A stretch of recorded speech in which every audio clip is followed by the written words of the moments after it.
रहे हैं और एक जन दूसरे बोल रहे हैं ये हमारा है, तो वो बोल रहा है ये हमारा क्यों, कैसे हो सकता है? बोले हम लोग ने वहां से कब्रिस्तान के पास से मारा और ये गलत से इसमें ग्राउंड में गिर गई है। तो बोले ओहो हॉस्पिटल पे क्यों नहीं गिरी? तो बोले यहाँ पे थोड़े लोग जो है वो सो रहे थे, उनके ऊपर गिरा है उधर।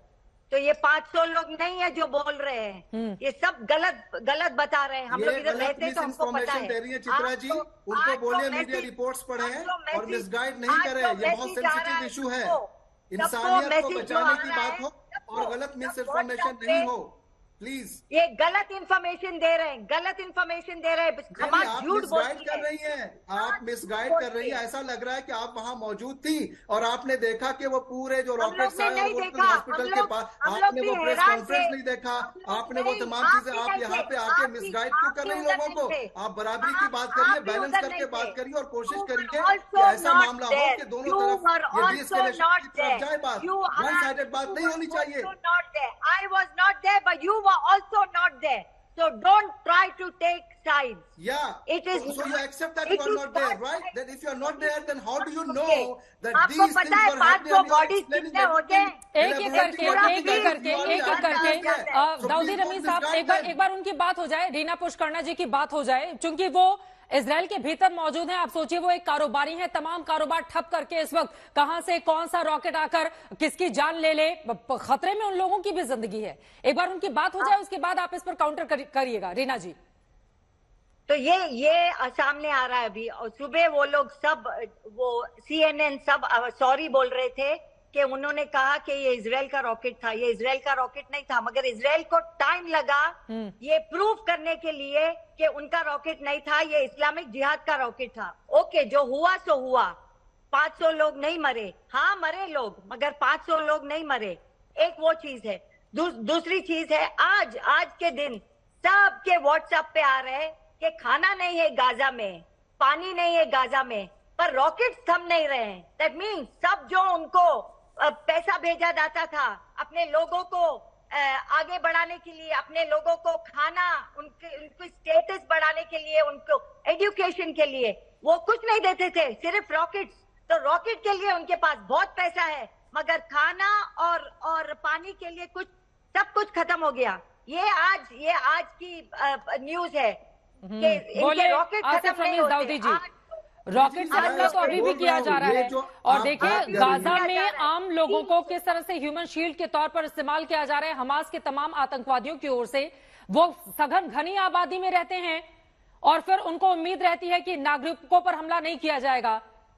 हमास के आतंकवादियों को चुन चुनकर मारना भी तो बड़ी चुनौती। आप लोग क्यों अब हमास को लेकर इस तरह की जानकारी नहीं शेयर करते हैं कि जिसने आम मासूमों की जान ली है उसके खिलाफ इस तरह का एक्शन किया जा रहा है? तो उसमें क्या गलत है? मसला तो यही पे है कि आम मासूमों के जान की तो बात नहीं हो रही है। वो भी जो बात कर रही है, जो नैरेटिव्स की मैं बात कर रहा था, आम मासूमों, आप बताएं कि अगर हमास उसको ह्यूमन शील्ड बना रहा है तो इसमें आम फलस्तीनियों की कहां पे गलती है? दूसरी चीज ये बताइए, इंसानियत कहाँ है अगर आप पूरी रूल बेस्ड कंट्रीज में सिविलियंस पे अटैक करेंगे और वहां पे खाने पीने के दूसरे मसाइल? आपने देखा यूक्रेन और रशिया के वॉर के बाद फूड शॉर्टेजेस कितने आई, प्रॉब्लम्स कितनी आई दुनिया में। क्या वॉर सोल्यूशन है? सोल्यूशन नहीं है। तो वॉर सोल्यूशन नहीं है, लेकिन आतंकवाद का क्या? वॉर सोल्यूशन नहीं है, लेकिन आतंकवाद का क्या? हमास इसी तरह से आप समझ रहे हैं। यहाँ पर वो आंकड़ा, अब 7 अक्टूबर 2000 5,000 से ज्यादा रॉकेट एक समय पर इजराइल के ऊपर अगर दागा जाता है, आतंकवादियों का क्या? युद्ध समाधान नहीं है, युद्ध खत्म होना चाहिए। फिलिस्तीन के नागरिकों को उनका अधिकार मिलना चाहिए, उनकी अपनी जमीन हो, उनका अपना एक राष्ट्र हो। लेकिन 5,000 रॉकेट अगर इजराइल के ऊपर दागे जाएंगे हमास की ओर से, तो फिर इस हमास का क्या होना चाहिए? आप ये बताइए हमारे मुल्क में, हिंदुस्तान में इतना शानदार संविधान है, हम प्राउड इंडियन है। जब यहाँ पे अटैक हुआ था तो अजमल कसाब जैसे जल्लाद को भी कोर्ट में जाके किस किस तरीके से उसको मौका मिला, फिर उसको फांसी हुई और उसको बहुत पहले हो जानी चाहिए थी। तो रूल है कि नहीं है? यहाँ पे वॉर के रूल्स होते हैं, वॉर क्राइम्स नहीं होने चाहिए। आप एक व्यापक रूल्स है हर चीज का। आप इंसानियत की सोचिए, मतलब उधर से आतंकवादी आकर हमला करते रहे और ये पलटवार भी नहीं करे, और फिर आप कहेंगे अजमल कसाब का आप एग्जाम्पल देंगे। लेकिन आपको ये भी नहीं बोलना चाहिए कि एयर स्ट्राइक और सर्जिकल स्ट्राइक इसे हिंदुस्तान ने किया था। बहुत ज्यादा दिनों तक इंतजार नहीं किया था। जहां उसको पता चला कि यहां पर आतंकवादी हैं तो वहां पर सर्जिकल और एयर स्ट्राइक के जरिए, तभी आप देखिए हिंदुस्तान के भीतर शांति भी है। तो अगर आप पलटवार नहीं करेंगे, आतंकवादियों का खात्मा नहीं करेंगे, इंतजार करेंगे, तो फिर आतंकवादी अपने फंड और ज्यादा फैलाएंगे। ठीक है, आपकी बात हो गई। दर्शन सिंह नागी जी, अब आपके पास आते हुए, ऋषि सुनक पहुंच रहे हैं, अमेरिकी प्रेसिडेंट भी वहां पर पहुंचे, दूसरे तमाम मुल्कों की ओर से भी समर्थन इजरायल को मिल रहा है, लेकिन फिलिस्तीन के नागरिकों के अधिकारों को लेकर भी बात की जाएगी या नहीं की जाएगी? नागी साहब। हाँ जी, सॉरी, मैं पहले एक बात कहना चाहता हूँ। ये भाई साहब जो है ना, इनको कह दो कि प्लीज चुप रहें। जब एक आदमी एक जना बात कर रहा है तो उनको चांस दिया गया, उन्हें जो बात करनी थी वो कर दी। अभी ये चुप रहें और जिस किसी को मौका दिया जाता है उसको बात करने दो। Please have a bit of common sense, okay, a bit of respect for other people who are speaking as well. पहली बात। दूसरी बात ये, मैं गांधी नहीं हूं कि एक साइड पे तमाचा मारा तो मैं दूसरी गाल कर दूंगा। मैं एक ही तमाचा सहूंगा और वो तमाचा उसका जवाब दूंगा। ठीक है, ये बात एकदम इजराइल ने समझ ली है कि ये लोग, वो कहते हैं लातों के भूत बातों से नहीं मानते। ये हमास और ये हिजबुल्लाह की बात है। ठीक है, इनको सबक सिखाना बहुत जरूरी है। अगर वो इन लोगों को वहां सामने शील्ड बना के खड़ा कर रहे हैं तो वो इजराइल का कसूर नहीं है, वो इनका कसूर है। और इनको समझना चाहिए कि हम ये निर्दोष लोगों को आगे क्यों रख रहे हैं। तीसरी बात, जो बम, ये बहन ने जो बात अभी की थी, वो जो बम गिरा था वो एक कार पार्क में गिरा है। कल क्लियरली दिखाया गया है दूसरे चैनल्स पे, राइट। वहां कुछ 10-12 गाड़ियां जली हैं, कोई किसी भी बिल्डिंग को कोई नुकसान नहीं हुआ है। इतना बड़ा कोई बम नहीं था जो 500 लोग मरे हैं, कोई ऐसी बात नहीं हुई है।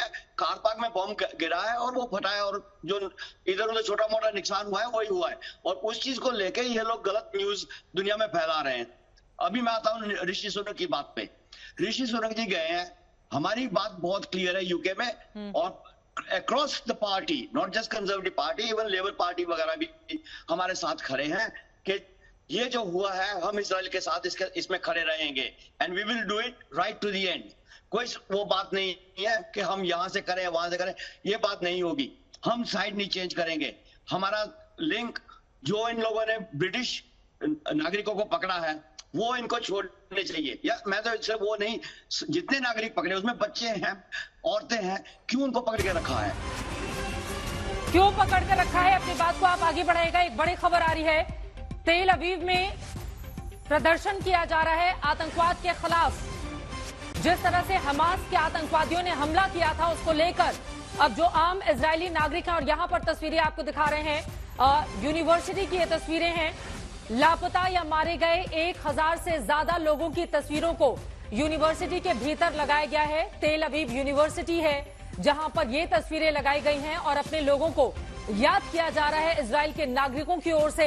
एक तरफ उनका आतंकवाद के खिलाफ, हमास के खिलाफ प्रदर्शन जारी है, तो वहीं देखिए जिन लोगों को गवा दिया है इजराइल ने या फिर जिनके बारे में अब तक कोई जानकारी नहीं मिल पाई है, अपनों को याद करते हुए ये तस्वीरें यकीनन उनके लिए भावनाओं से भर देने वाली हैं, क्योंकि तकरीबन 1400-1500 लोगों की ये बड़ी तादाद है जो इस वक्त हम टीवी स्क्रीन पर दिखा रहे हैं। तेल अवीव यूनिवर्सिटी की तस्वीरें आप देख रहे हैं। एक तरफ इजराइल लगातार बदला ले रहा है हमास से, तो वहीं दूसरी तरफ की तस्वीरें आपके सामने हैं। ये तस्वीरें क्या बताती हैं जनरल साहब? ये तस्वीरें देखिए, ये तस्वीर बताती है कि पूरा का पूरा इजराइल जो है वो अपनी गवर्नमेंट के साथ है, अपनी सेना के साथ है, और जो उनके साथ हुआ है वो अन्याय है, क्योंकि जगह जगह पे मार्च पास्ट, जगह जगह पे अरब वर्ल्ड में ये हो रहा है, वो उसको काउंटर करने। 2-3 क्विकली पॉइंट दूंगा इससे पहले। पहली बात तो ये कि 1948 से लेकर आज तक ये दोनों पाले बिल्कुल क्लियर है। एक तरफ वेस्ट और अमेरिका इजराइल के साथ स्ट्रांगली खड़ा है, एक तरफ अरब वर्ल्ड है। थोड़ा सा सेंड शिफ्ट हुआ था पिछले 10 साल में, जबकि अरब वर्ल्ड जो है रिकॉन्साइल कर रहे थे और इजराइली वो जो है उसको, एक तो उसको लॉस हो गया। दूसरा बात ये देखिए, बहुत बड़ी इंफॉर्मेशन वॉरफेयर चल रही है, बहुत बड़ी साइकोलॉजिकल इंफॉर्मेशन परसेप्शन मैनेजमेंट बात चल रही है, उसमें काफी चीजें गलत, काफी चीजें दोनों साइड से गलत दिखाई जाएंगी। तीसरी बात यह है चित्रा कि हमास का सफाया ये करेंगे, क्योंकि हमास का कोई भी हिमायती नहीं है, वो एक क्रूर ऑर्गेनाइजेशन है। उसने एक्चुअली फिलिस्तीन को भी उसने लॉस किया है, और वो फिलीपींस को, वो पैलेस्टीनियंस को आज के दिन शील्ड यूज कर रही है। वो उसका दूसरा बड़ा ढाल है, बंदियों के बाद वो दूसरा ढाल है कि अपने सिविलियंस को यूज करे। अब तीसरी बात देखने वाली बात यह है कि दुनिया क्या इसको कंप्लीट होने देगी, और मुझे लगता है कि सब रिकॉन्साइल कर चुके हैं, बड़े डिप्लोमेटिक मैन्यूवर्स होंगे, लेकिन इजराइल ताबड़तोड़ मारता रहेगा और वो ग्राउंड फोर्स। नागरिकों का क्या होगा, वही तो सवाल नागरिकों को चोट लगेगी, उसी परसेप्शन मैनेजमेंट के लिए मैं सोचता हूं ये सब कर रहे हैं, क्योंकि नागरिक कहीं नहीं जा सकते, नागरिक कहीं नहीं जा सकते, उनका नुकसान होगा, इसमें कोई शक की बात नहीं है। ठीक है। और कहीं ना कहीं एटलीस्ट हाफ गाजा जो है उसको कंप्लीट खाली कराएगा इजराइल। हाँ। और फिर वहां से जो है वो मैनेज करेगा जैसे वेस्ट बैंक को। ठीक है, दर्शन सिंह नागी जी, एक आखिरी क्लोजिंग कमेंट आपसे मैं चाहूंगी। आपने कहा कि पार्किंग में गिरा था, कोई ऐसा बॉम्ब नहीं था, ये वो दुनिया भर की बातें, लेकिन कुछ तस्वीरें भी जो हमास की ओर से जारी की जा रही है या फिलिस्तीन के तरफ से जारी की जा रही है, उसमें अस्पताल के भीतर छोटे छोटे बच्चों के साथ वहां पर महिलाएं नजर आ रही हैं, वो चोटिल हैं, वहां पर दवाइयां भी बिखरी हुई हैं। इसको लेकर भी कई तरह के वीडियो सामने आ रहे हैं, क्या उनको भी आप खारिज करेंगे? जी बिल्कुल करूंगा। मुझे लगता है वो सिर्फ प्रोपोगंडा है हमास का, वो सिर्फ दुनिया को दिखाना चाहते हैं कि इजराइल बहुत बुरा काम कर रहे हैं, मैं उसको एक्सेप्ट नहीं करूंगा। दैट इज डेफिनेटली जो वेस्टर्न मीडिया के टेलीविजन चैनल्स पे दिखाया गया, वो क्लियरली दिखाया गया बॉम्ब कहां गिरा था, कितना बड़ा होल था वहां और कितनी गाड़ियां वो जली हुई थी, एंड दैट इज क्लियर। अभी अमेरिका भी बोल रहा है कि वो जो ये बोल रहे हैं कि हॉस्पिटल में गिरा है, वो वहां हॉस्पिटल में बॉम्ब नहीं गिरा है, तो अमेरिका गलत नहीं बोल रहा है। ठीक है, आपको लगता है कि अमेरिका की ओर से भी जिस तरह का बयान कल जो बाइडेन की ओर से दिया गया, उसकी ओर से गलत बयानी इस पूरे मामले में कतई नहीं की जाएगी, लेकिन दूसरी तरफ फिलिस्तीनी या फिर उनके जो समर्थक है वहां से कहा जा रहा है कि नहीं, ये तो इजराइल की ओर से ही दागा गया रॉकेट है। अब इस पूरे मामले में सच क्या है, आगे आने वाले वक्त में क्या इस पर से पूरी तरह से तस्वीर साफ हो पाएगी, क्योंकि दोनों ही पक्ष के अपने अपने दावे हैं, लेकिन इन सब के बीच जो आम जनता है, चाहे वो इजराइल की हो या फिर फिलिस्तीन की हो, वो जिस तरह से पिसती हुई नजर आ रही है। इस युद्ध का अंत कब और किस रूप में होगा, इस पर लगातार आज तक की नजर बनी रहेगी।